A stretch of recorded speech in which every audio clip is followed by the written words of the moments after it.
성령님께서 다시 한번 강력하게 역사해 주시기를 소망합니다. 오늘은 성령 강림 주일입니다. 이 땅에 교회가 시작된 날입니다.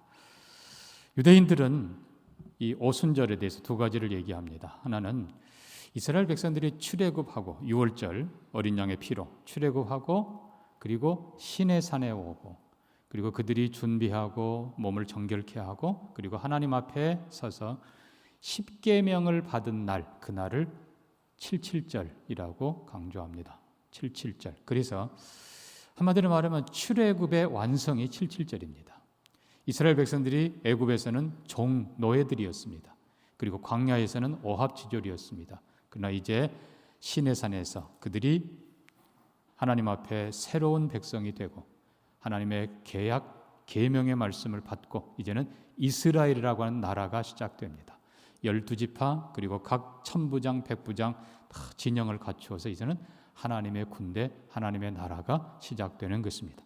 그래서 이스라엘의 구체적인 시작이기 때문에 77절을 강조합니다. 두 번째는 그들이 가나안 땅, 약속의 땅에 들어와서 항상 유월절 예수 그리스도는 부활의 첫 열매입니다. 그런데 이 오순절, 그러니까 77절, 6월절을 지나고 일곱째 주 되는 날 그들은 새 떡을 하나님 앞에 드렸습니다. 이 말은 뭔가 하면은 첫 곡식, 첫 단을 하나님께 올려드린 거예요.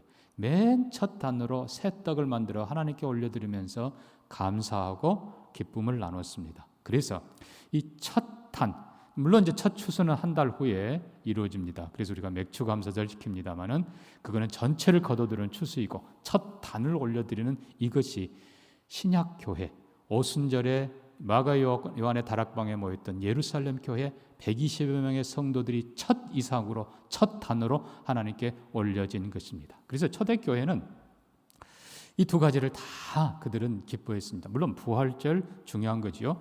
그러나 부활절 이후부터 첫 주, 둘째 주 해서 일곱째 주 되는 날 큰 잔치를 베푸면서 첫째는 교회의 시작, 교회의 생일이기 때문에 기뻐하고 또 다른 하나는 하나님께서 성령을 부어주셨기 때문에 이제는 성령과 함께 새로운 나라, 새로운 사역을 시작하기에 그들은 큰 감사를 드렸던 것입니다.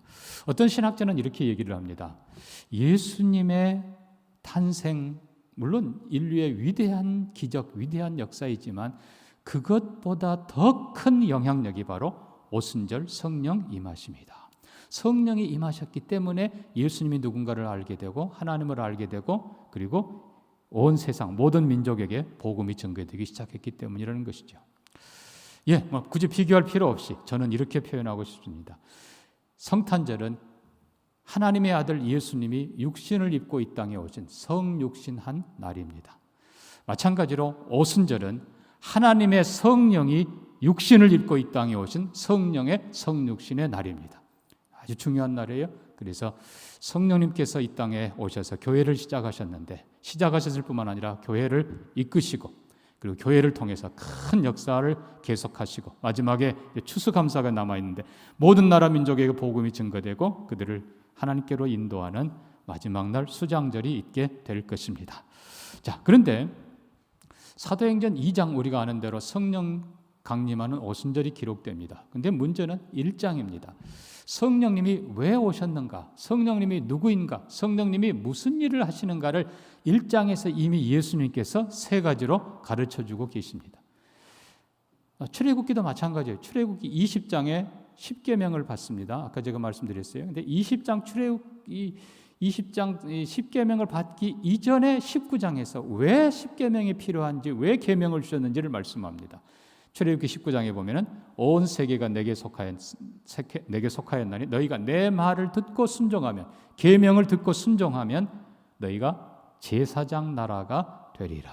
그리고 20장에 십계명을 주신 겁니다. 그러니까 이 목적이 중요한 거예요. 쉽게 말하면 이게 가장 중요한 것을 주시기 전에 미리 사전에 교육시키고 오리엔테이션을 시키는 거예요.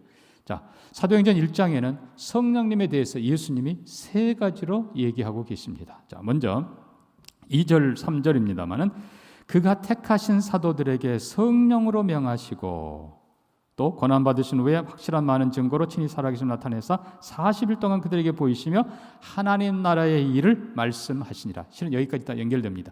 성령으로 명하시고 성령으로 가르치셨다. 두 번째는 4절 5절입니다. 아버지께서 약속하신 것을 기다리라. 요한은 물로 세례를 줬지만 너희는 성령으로 세례를 받으리라. 두 번째는 성령의 세례를 예수님이 말씀하고 계십니다. 그 다음에 세 번째는 8절입니다. 오직 성령이 너희에게 임하시면 너희가 권능을 받고 땅끝까지 이르러 내 증인이 되리라. 이 세 번 말씀하시는 것은 우선 간단하게 정리하면 이렇습니다. 첫 번째로 성령이 임하시면 우리에게 말씀을 새롭게 하신다는 것입니다. 하나님의 말씀을 온전하게 바르게 믿고 가르치고 선포하게 하시고 거기에 성령님께서 역사하신다는 것입니다. 그러니까 성령이 함께하지 않으면 우리가 성경을 읽어도 몰라요. 성경을 들어도 몰라요. 성령님께서 말씀을 새롭게 하십니다. 두 번째는 성령님께서 세례를 베푸시는 것처럼 교회를 새롭게 하십니다. 교회를 거룩하게 하시고 교회를 하나 되게 하시고 교회를 사랑과 은혜가 넘치는 교회로 만들어 주십니다. 세 번째로 성령님이 임하시면 권능을 받고 예배와 교육과 모든 사역에 하나님의 능력이 넘치게 하고 열매도 풍성하게 만들어 주십니다. 그러니까 성령이 임하셔야 말씀이 새롭게 되고 성령이 임하셔야 교회가 거룩하고 아름답게 되고 성령이 임하셔야 교회의 모든 사역에 생명력이 넘치는 것입니다. 성령님이 우리와 함께 하시기를 축복합니다. 축복합니다. 자, 그래서 우리가 맨 처음 다시 이제 봅니다. 첫 번째로 예수님께서 택하신 사도들에게 성령으로 명하시고 성령으로 가르쳤다. 이 부분 보시면 그냥 성령으로는 빼도 돼요. 그냥 택하신 사도들에게 명하시고 가르쳤다 이러면 되는데 굳이 성령으로라는 단어를 써요. 강조하고 있습니다. 성령으로. 자, 이 부분은 이제 예수님은 곧 승천하십니다. 예수님 떠나세요. 그럼 제자들만 남습니다. 그런데 예수님은 그 제자들을 그냥 버리지 않고 사도로 보내십니다. 사도라는 말은 보냄받은 자, 보낼 사자예요. 보냄받은 자들이에요. 바로 이게 원문도 아포스톨로스입니다. 근데 보냄받는데 그들에게 뭐를 줬습니까? 말씀을 맡기셔서 보내는 것입니다. 결국 사도들이 이적을 행하고 순교하고 이건 전부 다 그들에게 맡겨진 말씀이 진리라는 걸 드러내는 것이에요. 핵심은 진리입니다. 자, 그래서 예수님 자신이 부활하신 이후에 제자들에게 모세와 선지자의 글에 모든 성경에 자기에 관한 것, 메시아의 고난 받으실 것과 영광 받으실 것을 자세하게 설명하셨다고 그랬어요. 그래서 이 예수 그리스도는 승천하시기 전에 사랑하는 제자들에게 앞으로 이제는 온 세상을 향해 보낼 사도들 되게 하시고 그들에게 말씀을 정확하게 가르쳐 주는 것입니다. 그래서 성령으로 인해서 그들이 말씀을 바로 깨닫고 바로 믿고 그리고 바로 기록하게 하시고 바로 전하도록 역사하신 것입니다. 그래서 그들에게 성령이 강력하게 역사한 것. 그래서 우리가 잘 아는 대로 디모데후서 5장 16절 이하에 보니까 모든 성경은 하나님의 감동으로 되는 것으로 하나님의 감동. 이 감동이라는 것이 우리말을 조금 번역이 미흡한데 마음의 감동이 됐다 이 뜻이 아니에요. 정확한 뜻은 인스피레이션입니다. 인스피레이션은 이 말은요. 이는 안에예요. 스피릿이 그러니까 영 안에 영이 그들을 이끈 게 아니라 성령이 사도들을 완전히 감싸버리신 것입니다. 그러니까 성령이 사도들을 완전히 감싸셔서 예수 그리스도가 가르친 것, 예수 그리스도가 행하신 것, 성경을 바로 깨닫는 것을 그들이 깨닫고 믿고 이해하고 그리고 그 성령님이 후대를 위해서 그것을 정확하게 기록하도록 역사하신 것입니다. 그 성령이 완전히 사도들을 감싸고 성경을 기록하게 했기 때문에 그것을 영감이라고 부르는 것이고 또 다른 표현으로는 절대무오라고 부르는 것입니다. 그래서 성경은 마지막 요한계시록 마치면서 감하지도 말고 가하지도 말라. 완전히 정리된 말씀으로 우리에게 주신 것입니다. 자, 그래서 다시 얘기합니다. 성령님께서 사도들에게 말씀을 맡기셨다. 그리고 성령님이 사도들이 말씀을 기록할 때나 전할 때나 함께 하신다. 다른 말로 하면 사도의 권위는 말씀의 권위이고 말씀의 권위는 성령의 권위인 것입니다. 성령 없으면 말씀 능력 없어요. 그냥 책에 불과해요. 그냥 말에 불과해요. 그러나 하나님의 말씀에 성령이 역사할 때 하나님의 말씀, 천지를 창조한 말씀이 되고 지혜가 되고 능력이 되고 축복이 되는 것입니다. 그 성령님. 그래서 성령은 진리의 영입니다. 성령은 지혜의 영입니다. 오늘도 성령님께서 이미 기록된 말씀이지만 성령 의지하고 말씀 전하는 사역자나 또 그 말씀 받는 성도들이나 또 성령님 도움 바라면서 말씀을 읽는 모든 자들에게 은혜를 베푸시는 것입니다. 믿게 하시고 깨닫게 하시고 순종하도록 도우십니다. 성령님이 말씀으로 역사하는 저와 여러분 되기를 주의 이름으로 축복합니다. 축복합니다. 자, 두 번째로 우리는 성령 세례를 봅니다. 먼저 이 성령 세례는 아버지가 약속하신 것입니다. 이미 요하엘서에서 하나님은 마지막 날에 마지막 때에 내가 만민에게 내 영을 부어주리라 약속하셨는데 실은 약속 이상이에요. 예수님 이런 말씀하십니다. 너희가 악할지라도 자식에게 좋은 것을 줄 줄 알거든 하물며 하늘 아버지가 구하는 자에게 성령을 선물로 주지 아니하겠느냐. 하늘 아버지, 우리 진정한 아버지는 우리에게 주고 싶은 최고의 선물이 있습니다. 그것이 바로 성령님입니다. 성령입니다. 그래서 구약이 표현한 대로 여호와가 나의 목자시니 내가 부족함이 없으리로다. 성령이 임하시면 예수님은 성령을 뭐라고 표현하는가? 내가 가면 또 다른 보혜사를 너희에게 보내리니 그가 너희와 영원히 함께 있고 너희를 진리로 깨닫게 하고 그리고 진리의 길로 인도하리라. 그는 지혜의 영이라 진리의 영이라 이렇게 표현하십니다. 또 다른 보혜사, 영원히 함께하는 분. 그러니까 성령님은 먼저 우리와 영원히 함께 하십니다. 그리고 이 보혜사라는 이 말의 헬라어 원문은 파라클레토스인데 파라라는 말은 옆에라는 말이에요. 그리고 클레토스는 칼레오인데 이거는 부르다 말하다. 그러니까 옆에서 영원히 떠나지 않고 내 옆에서 말해주는 분. 좋은 친구, 좋은 선생님, 좋은 목자. 그가 바로 성령님이십니다. 그러니까 여호와가 나의 목자시니까 내가 부족함이 없습니다.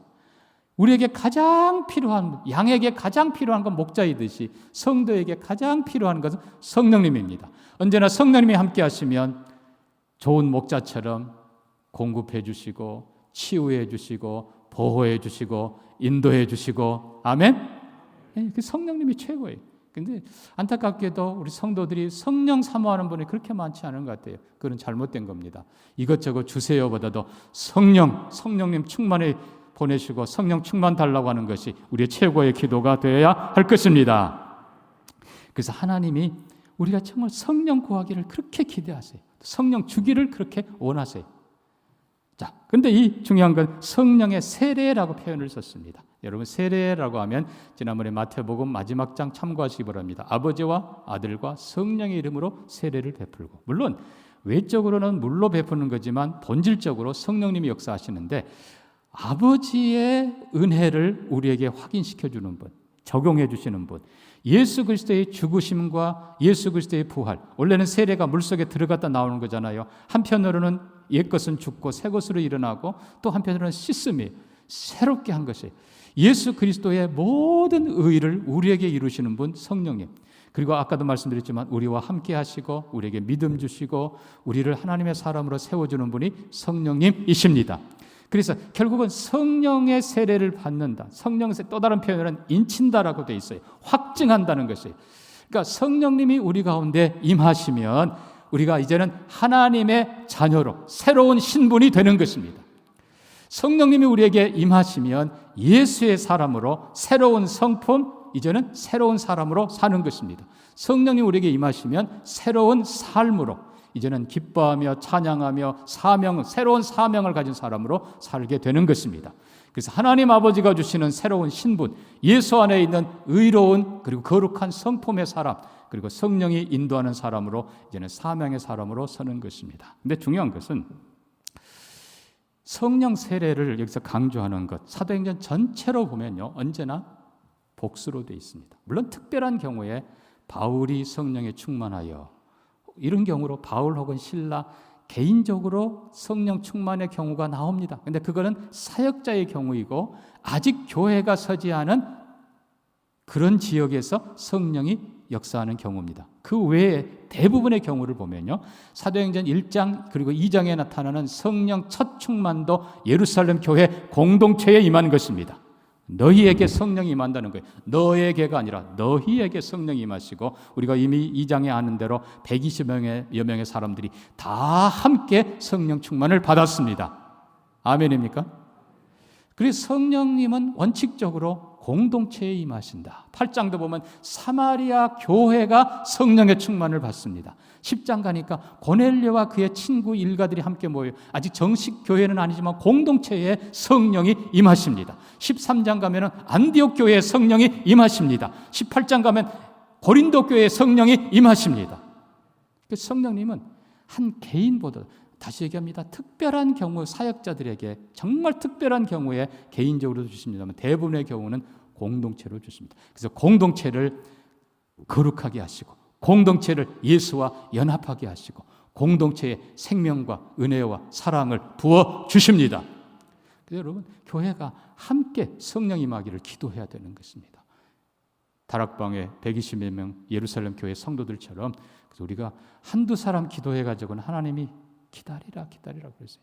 정말 우리가 한마음 한뜻으로 성령을 사모하고 우리 교회 전체가 모든 성도들이 함께 기도하고 함께 성령 충만하기를 주의 이름으로 축복합니다. 자, 우리는 우리 교회, 한국 교회의 역사에 1907년에 있었던 평양 대부흥을 기억해야 됩니다.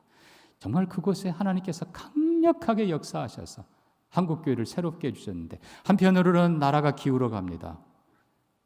을사조약에, 그리고 1910년 나라가 완전히 망해가는 그 기운은, 등불이 꺼져가는 그 상황 속에서 교회만이 소망이고 하나님만이 소망이라고 그리스도인들이 하나님께 기도한, 그것도 위기의식 가지고 기도한 것도 중요하지만 그보다 더 중요한 원인이 바로 한국교회가 맨 처음 채택한 것이 네비우스라고 하는 선교 정책입니다. 네비우스라는 중국의 선교사를 불러다가 젊은 선교사들이, 언더우드, 아펜셀러 전부 다 20대 불과해요. 젊은 선교사들이 어떻게 해야 됩니까? 이 노 선교사가 지도한 것, 그 핵심이 바로 성경 공부입니다. 근데 그냥 지식으로 성경 공부하는 것이 아니라 열정적으로 배우는 거예요. 다른 표현을 하면 사경여인 것입니다. 그래서 농한기에 여러 지역의 사람들을 불러 모읍니다. 사역자들을 불러 모으고 직분자들을 불러 모으고 그들을 대도시에 불러 모아서 짧게는 한 주간, 길게는 2주간 새벽 기도 함께 하고, 그리고 낮에 특강하고 오후에는 전도하고 저녁에 모여서 말씀 사모하며 말씀 듣고 기도하며 찬양하며, 그 부흥의 속에, 사경의 그 속에 성령님이 강력하게 평양 대부흥 역사를 이루어 주신 것입니다. 그리고 한편 생각하면 아까 말씀드린 대로 말씀을 사모하고 말씀을 듣는 그곳에 역사하시고, 또 하나는요, 개인적으로 아니라 그랬어요. 여러 교회, 여러 성도들, 심지어 선교사들이 함께 모이고, 한국 우리 조선의 사역자들이 함께 모이고, 여러 지역의 직분자들이 함께 모여 함께 하나님의 은혜를 사모하고 함께 기도하고 함께 축복하는 그 공동체에 성령이 임하셨다는 것입니다. 우리 교회가 그렇게 되기를 사모합니다. 공동체.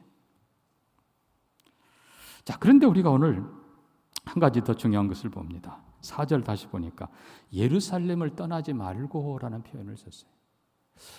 왜 예루살렘일까? 마태복음 마지막 장에서는 예수님께서 하늘과 땅의 모든 권세를 가지셨으니 선포하고 하나님 나라를 시작했을 그 자리가 갈릴리의 한 산이었습니다.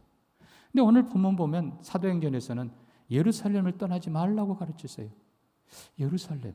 아니, 한편 생각하면 갈릴리가 훨씬 더 그들에게 친근합니다. 고향이고요. 많은 역사를 이루었고 거기는 굉장히 친근합니다. 우호적이에요. 그런 데서 시작해야 하나님 나라가 더 힘있게 펼쳐질 거 아닙니까? 반대로 예루살렘은 적들이 우글우글한 곳이에요. 대제사장들이 죽이려 합니다. 총독이 있고 여기 로마의 군인들이 지키고 있어요. 이방인들이 가득한 곳이고. 왜 예루살렘이에요? 자, 우리가 기억해야 될 건, 한편 생각하면 바로 이 예루살렘에서 예수님이 십자가 지셨습니다. 예수님이 죽으셨어요. 이 예루살렘에서 예수님이 부활하셨어요. 그리고 이 예루살렘에서 예수님이 승천하셨어요. 그리고 이 예루살렘이 바로 예수님이 재림할 그 자리입니다. 자, 중요한 것은 예루살렘이 하나님의 모든 약속이 성취될 바로 그곳이라는 거예요. 여러분, 이 예루살렘 혹은 이스라엘 이 땅을 보면 아시아와 유럽과 아프리카 한가운데 역사의 무대입니다. 그리고 그 무대의 중심 수도가 바로 예루살렘입니다. 이 예루살렘은 한편 생각하면 성전이 있는 것이고 다윗의 보좌가 있는 것이고 하나님의 특별한 은혜가 가득한 곳입니다.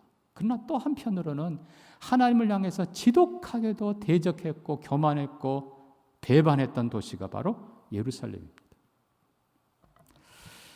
미가서 4장 2절에서 이렇게 썼습니다. 이방 사람들이 이르기를 오라 우리가 여호와의 산에 하나님의 전에 이르자 그가 그의 구원의 도리를 우리에게 가르치실 것이라.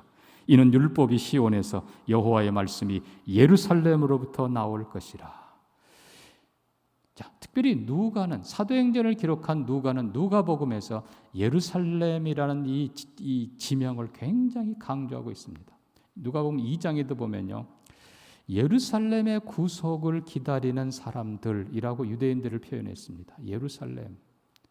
그리고 조금 내려가서 예수님 변화산 사건이 나오는데 변화산에서 예수님 변화 영광스럽게 서실 때에 모세와 엘리야가 거기 나옵니다. 그리고 누가는 기록합니다. 모세와 엘리야가 예수 그리스도께서 예루살렘에서 별세하실 것을 말씀하셨다. 다른 복음에는 없는데 누가복음은 특별히 예루살렘에서 십자가 지시고 죽으실 것을 기록하고 있습니다.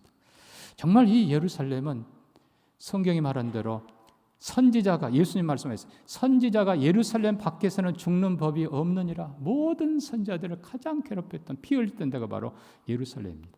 예루살렘아 예루살렘아 선지자들을 돌로 치고 죽이는 자들이요 암탉이 그 새끼를 날개 아래 모으려 한 것처럼 내가 너희를 모으려 하는 것이 몇 번이냐. 그러나 너희가 원치 아니하였도다. 보라 날이 이르르니 원수가 토성을 쌓고 너희를 진멸하리라. 결국은 여러분 구원도 예수 그리스도의 십자가 사건, 예수 그리스도의 부활의 사건이 일어난 데가 바로 예루살렘이에요.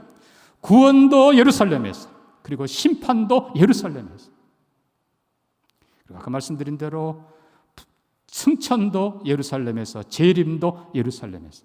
하나님께서는 한편으로는 역사의 중심, 인류의 중심인 그곳에서, 또 한편으로는 성경이 성취되는 그 자리에서, 예수가 피 흘린 그곳에서 부활의 역사를 이루시고 대적들이 우글우글한 그곳에 바로 성령을 부으셔서 성경의 성취를 분명히 선언하신 것이고 구원의 성취를 선언하신 것이고 그리고 열방을 향해서 복음의 권능을, 성령의 권능을 선포하시고 유대를 넘어 사마리아를 넘어 온 땅에 복음이 전파되는 시작으로 삼으신 것입니다. 그러니까 사도행전은 그 출발지가 예루살렘이라고 분명히 선언하고 마지막 28장에는 로마가 등장합니다. 로마는 모든 이방을 향한 또 한 번의 시작인 것입니다. 이게 예루살렘.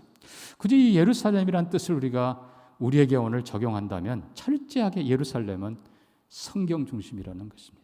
한 걸음 더 나가서 철저하게 예루살렘은 복음 중심이라는 것입니다. 예수가 피 흘리시고 예수가 부활한 그곳, 거기서부터 시작하는 거예요. 철저하게 이 예루살렘이라는 뜻은 재림신앙 중심이라는 거예요. 주님 다시 오신다. 여러분 아까 제가 평양 얘기를 했습니다만 이 평양이야말로 한국의 개신교 선교사가 최초로 피 흘린 곳, 대동강변의 토마스 선교사가 순교한 바로 그 자리. 그리고 또 한편으로는 평양의 기생과 음란의 도시라고 그랬어요. 평양 기생들 유명할 정도로 온갖 악한 것들이 가득한 그 평양에 하나님께서는 성령을 부으시고 이 나라를 새롭게 하는 출발점으로 삼으셨던 것입니다. 바로 예루살렘이 그런 뜻입니다. 말씀을 맺습니다. 사랑하는 성도 여러분, 다시 한번 왜 우리가 성령을 사모하고 기다려야 되는지, 하나님이 왜 이렇게 성령을 주고 싶어 하시는지. 첫 번째는 성령이 임하셔야, 성령이 하셔야 우리가 말씀을 듣고 읽을 때, 그리고 말씀을 받을 때, 선포할 때 생명력으로 역사하신다는 사실입니다.